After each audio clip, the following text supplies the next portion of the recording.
So today, I'm going to do something I think I've only done maybe twice in the last 14 years, and that is I'm going to answer another YouTuber's video by doing a little friendly rebuttal. And I mean that as friendly, right? Because I have nothing against the person who I'm going to have this conversation with. And that is a YouTube channel called Copper Dog.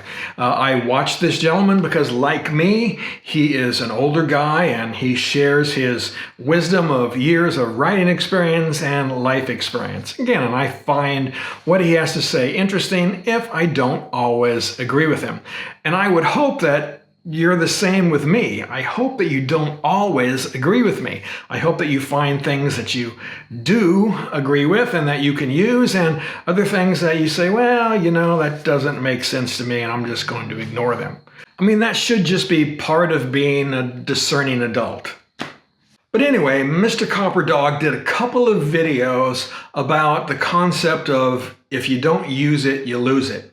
And his idea was that if you ride a motorcycle with modern technology that helps you, like ABS brakes, traction control, inertial management units, those kinds of things, it's going to lessen your skills.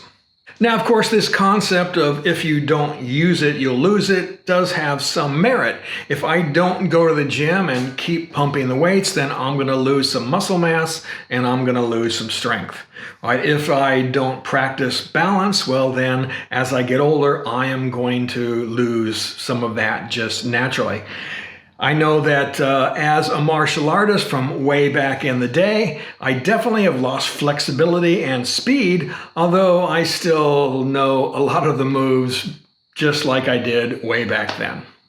And the same thing is true with my automobiles. We have 2 cars right now with automatic transmissions.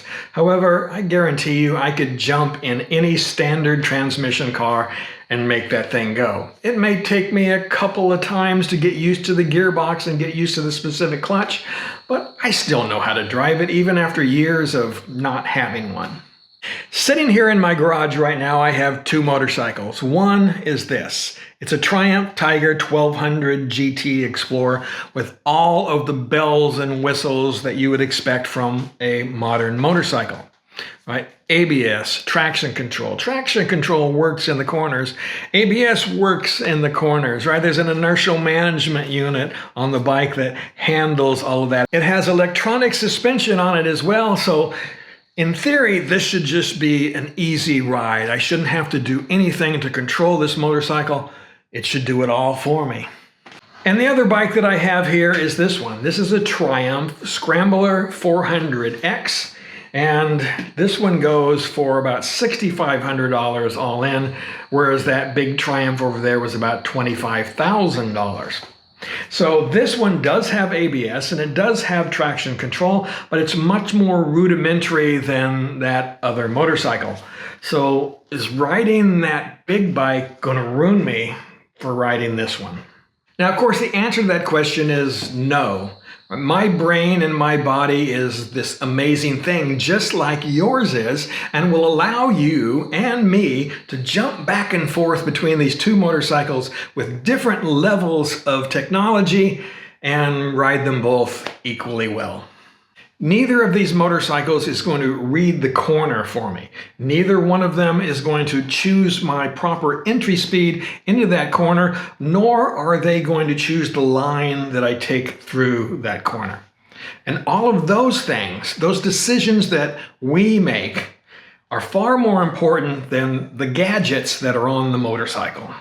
Technology may help you a little bit if you don't make exactly the right choices.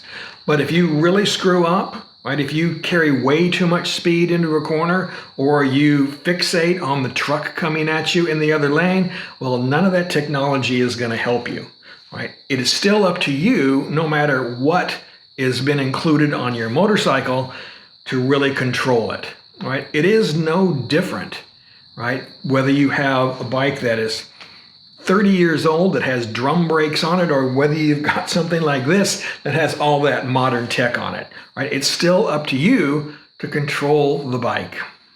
Really what is going on here is that we humans have this tendency to take our personal preferences and then we find ways to justify that as truth.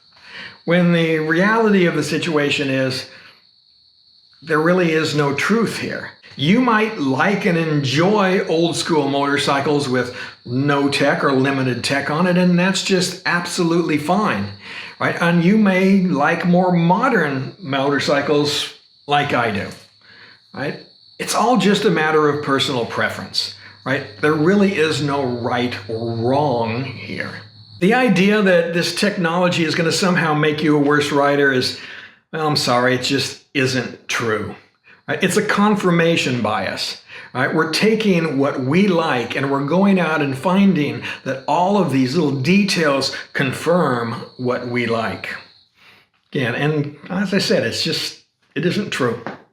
Now, with that said, I will say that there have been some studies that suggest that an expert rider, right, can stop a motorcycle better with the ABS turned off than one with the ABS turned on.